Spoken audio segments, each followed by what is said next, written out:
कोल्हापूर आणि सांगलीमधील दूध संघांकडनं गाईच्या दूध खरेदी दरामध्ये लिटर मागे 3 रुपयांची कपात करण्यात आलेली आहे। 3.5 फॅट आणि 8.5 SNF करता 33 ऐवजी 30 रुपये दर देण्याचा निर्णय झालेला आहे। खासगी आणि सहकारी दूध संघटनेच्या कोल्हापूर विभागातील डेअरी प्रतिनिधींच्या बैठकीमध्ये याविषयीचा निर्णय झालेला आहे।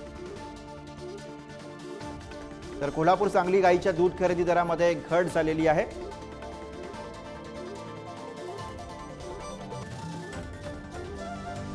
गाईच्या दूध खरेदी दरामध्ये लिटर मागे 3 रुपयांची कपात करण्यात आलेली आहे।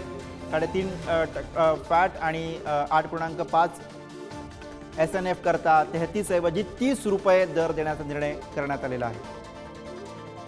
आणि याच विषयी आपण अधिक माहिती घेऊया। प्रतिनिधी शेखर पाटील सध्या आपल्या सोबत आहे। शेखर, कोल्हापूर आणि सांगलीतल्या दूध संघांकडनं गाईच्या दूध खरेदी दरामध्ये लिटर मागे कपातीची घोषणा। गुरु अगदी बरोबर आहे। डेअरी प्रतिनिधींची एक बैठक झाली होती 3 दिवसांपूर्वी आणि या बैठकीमध्ये हा निर्णय जो आहे तो घेण्यात आलेला आहे।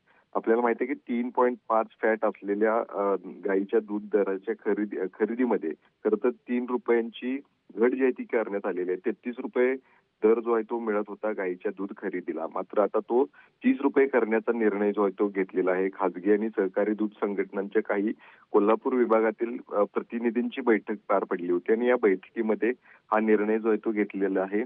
आपल्याला माहिती आहे की कोल्हापुरात सर्वाधिक दर देखील दुधाला त्या ठिकाणी खरेदीसाठी दिला जातो, मात्र आता एकूणच बाजारातील जे दूध भुकटी असते, दूध पावडर ज्याला म्हणतो, त्याची उपलब्धता आणि एकंदरीतच बाजारभाव या सगळ्यांचा विचार करूनच हा निर्णय जो आहे तो घेतल्याचं समोर आले। त्यामुळे निश्चितच एक प्रकारे 3 रुपयांची फटका जो आहे तो शेतकऱ्यांना देखील बसणार आहे। गुरु, बरं, धन्यवाद शेखर या सगळ्या सविस्तर माहितीसाठी।